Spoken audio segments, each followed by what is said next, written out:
Question कह रहे हैं कि यार कैलकुलेटर यूज किए बगैर आप साइन इनवर्स ऑफ वन की वैल्यू लें। आई मीन साइन इनवर्स की लेट्स से कि साइन इनवर्स ऑफ वन जो है ये किसी y के इक्वल है, राइट। यानी कि this y is equal to this sine inverse of one. तो इसका मतलब क्या है, अगर मैं साइन को उधर ले जाऊं तो साइन ऑफ y जो है वो वन होगा। अच्छा, अब sine of what angle one होता है? We know that sine of 90 degrees या पाई बाय टू जो है वो इक्वल टू वन होता है। सो y is equal to 1, which implies कि sine, no, not 1, sine of y, sine of some angle, and that angle has to be 90 degrees.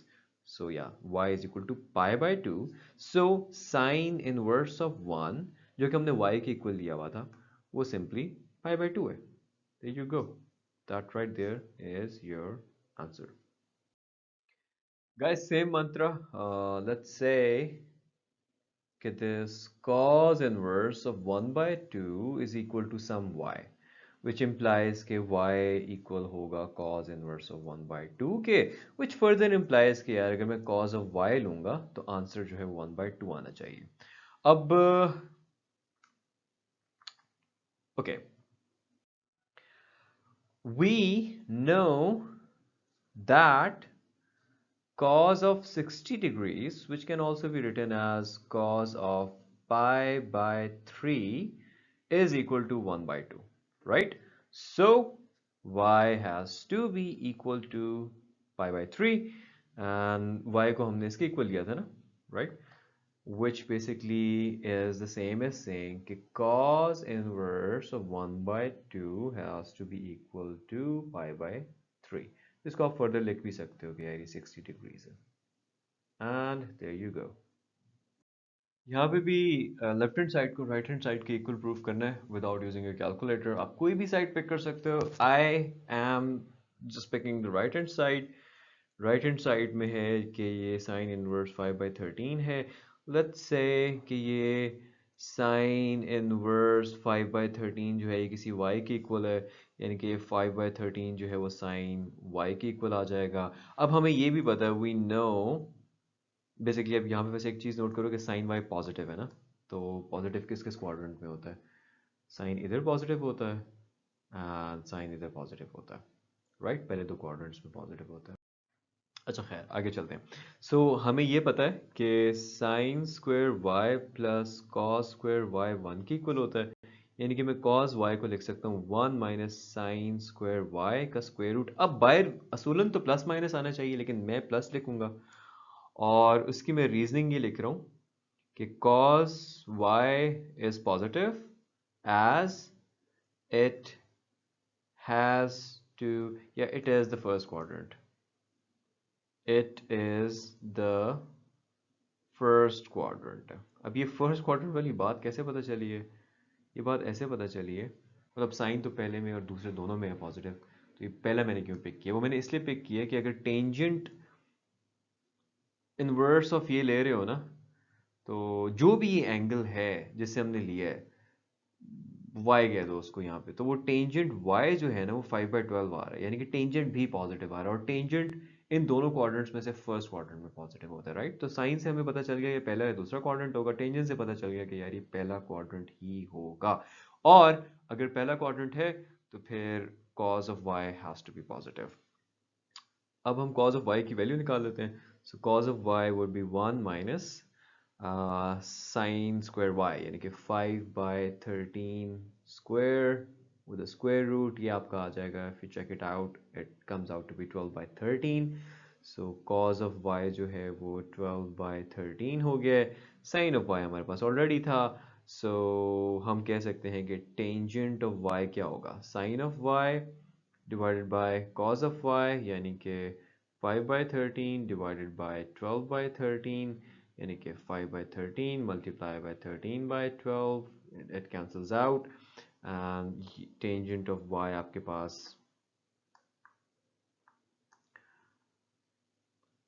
Tangent of y आपके पास आ जाता है जी 5/12 which implies कि y को आप tangent inverse of 5/12 के equal भी लिख सकते हो। y क्या हमने अस्यूम किया था, हमने कहा था लेट्स से कि साइंस इनवर्स 5/13 जो है वो y है, राइट?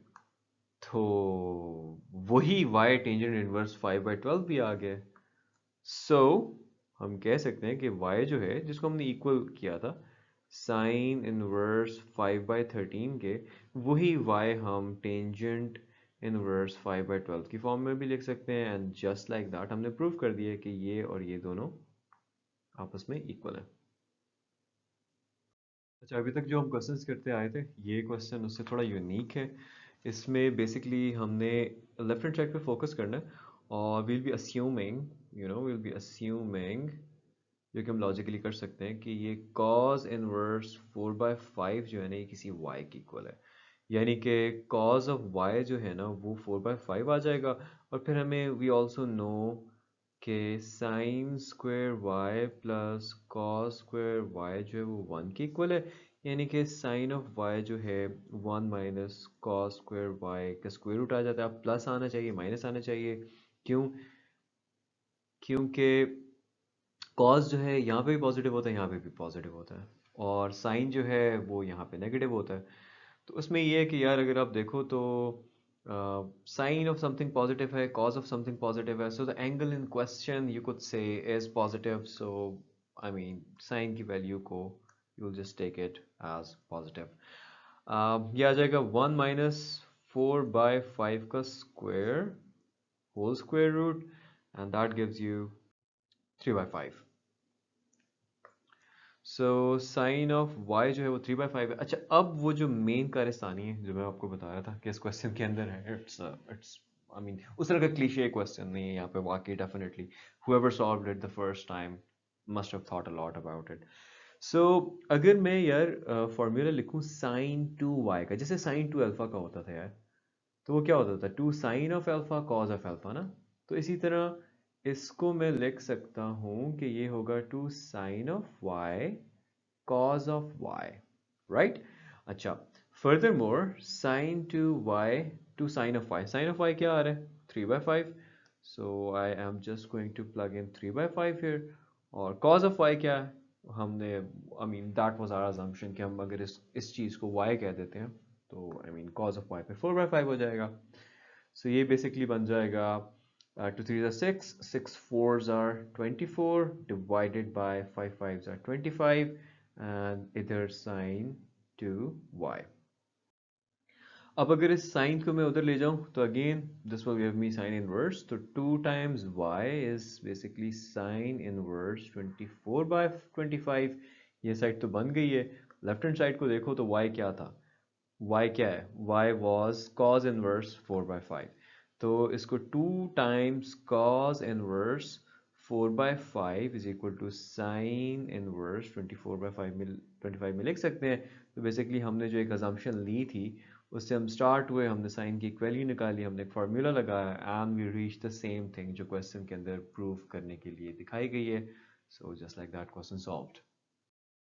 अच्छा, पहली चीज़ तो ये है कि लेट्स से कि ये साइन इनवर्स ऑफ 1/√2 है ना, ये किसी y के इक्वल है। तो इसका मतलब है अगर ये y के इक्वल है तो साइन ऑफ दैट y जो होगा वो 1/√2 होगा। अब वो कौन सा एंगल है कि जिसका साइन लिया जाए तो 1/√2 आता है, इट्स 45, राइट? सो आप ये स्टेटमेंट लिख सकते हो कि we know that sine of 45 degrees which is also equal to sine of pi/4 is equal to 1/√2। So y has to be equal to 45 degrees which is basically pi/4। अब ये इसमें plug in कर लो, आपके पास जो है sine inverse की value आ गई है क्योंकि वो y की इक्वल थी, y pi/4 है। तो बेसिकली इसका मतलब ये कि साइन इनवर्स 1/√2 जो है वो 45 डिग्रीज या pi/4 दोनों की फॉर्म में आप लिख सकते हो।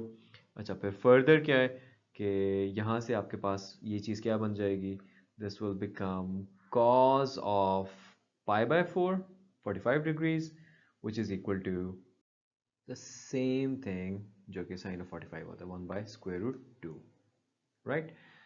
सो cos of sine inverse of 1 by square root 2 जो है वो इक्वल है 1 बाय स्क्वायर रूट 2 के, and that right there is your answer.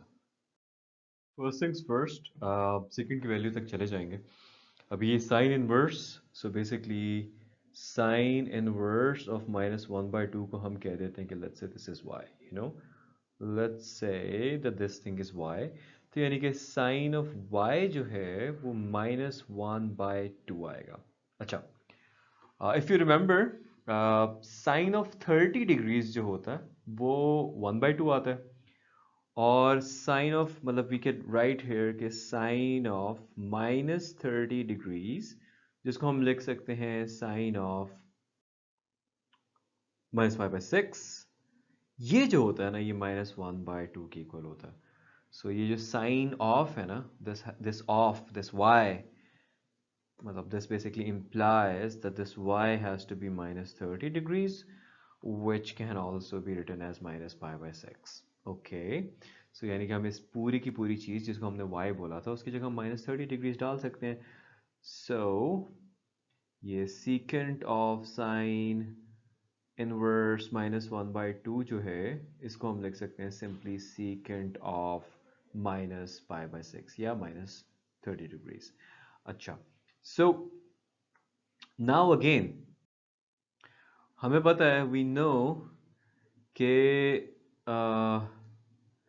जो सीकेंट ऑफ ये -π/6 है वो बेसिकली 1 बाय कॉज ऑफ -π/6 होगा, और कॉज को तो नेगेटिव से फर्क नहीं पड़ता इसलिए सीकेंट को भी बेसिकली नहीं पड़ता, तो ये कॉज ऑफ π/6 बन जाएगा। और कॉज ऑफ π/6 क्या होता है? Cos of π/6, if I am not wrong, I just want to confirm because it has been a while.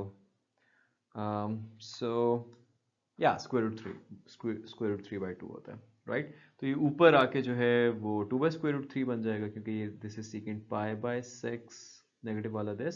So basically this will become secant minus π/6 जो है that will come out to be equal to 2/√3, and so that right there is your answer। क्योंकि हमने जब इसको solve किया तो हमारे पास आ गया बेसिकली secant -π/6, और secant -π/6 की वैल्यू निकाली तो इसके इक्वल आ गया। अगर आप चाहते हो, फिर भी अगर आप चाहते हो कि आंसर को बहुत ज़्यादा एक डेफिनेटिव फॉर्म में लिख लो, तो फिर आप पूरा का पूरा ये लिख लो कि ये secant of sin, so secant of sin inverse -1/2, this is with brackets is equal to 2/√3, and that answer would be the final most. Guys, same damn mantra. So let's say कि ये जो टेंजेंट इनवर्स -1 है किसी y के equal है, इसका मतलब है फिर टेंजेंट ऑफ y जो होगा वो -1 के इक्वल होगा। अब टेंजेंट ऑफ 45 1 होता है, और टेंजेंट ऑफ -45, क्योंकि टेंजेंट साइन बाय कॉस होता है ना, और नेगेटिव से उस साइन को फर्क पड़ता है, कॉस को नहीं पड़ता, तो ओवरऑल टेंजेंट को भी फर्क पड़ जाता है। सो हम लिख सकते हैं कि we no tangent of 45 degrees, which can also be written as tangent of π/4 is equal to, not 45, -45 minus π/4 is equal to -1. So y here has to be equal to -45 degrees, which can also be written as -π/4. अच्छा, ये लिख लिया सारा। अब यहाँ से implication क्या आ गई है कि ये जो साइन ऑफ टेंजेंट इनवर्स -1 लिख सकते हैं, जिसको ये टेंजेंट इनवर्स ऑफ -1 हमने y की इक्वल लिया था, और y हमारा इसके इक्वल आ गया, तो हम इसकी जगह सिंपली वो वैल्यू डाल सकते हैं, यानी कि नेगेटिव π/4 डाल सकते हैं, जो कि फर्दर इक्वल आ जाएगी, क्योंकि साइन में अगर एंगल नेगेटिव हो तो वो बाहर आ जाता है। सो ये बन जाएगा।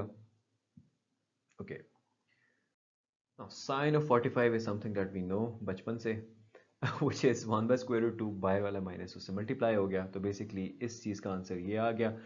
ज़्यादा डेफिनेटिव फॉर्म में लिखना है, प्रॉपर तरीके से लिखना है, तो sine of tangent inverse -1 is equal to -1/√2 is your final answer.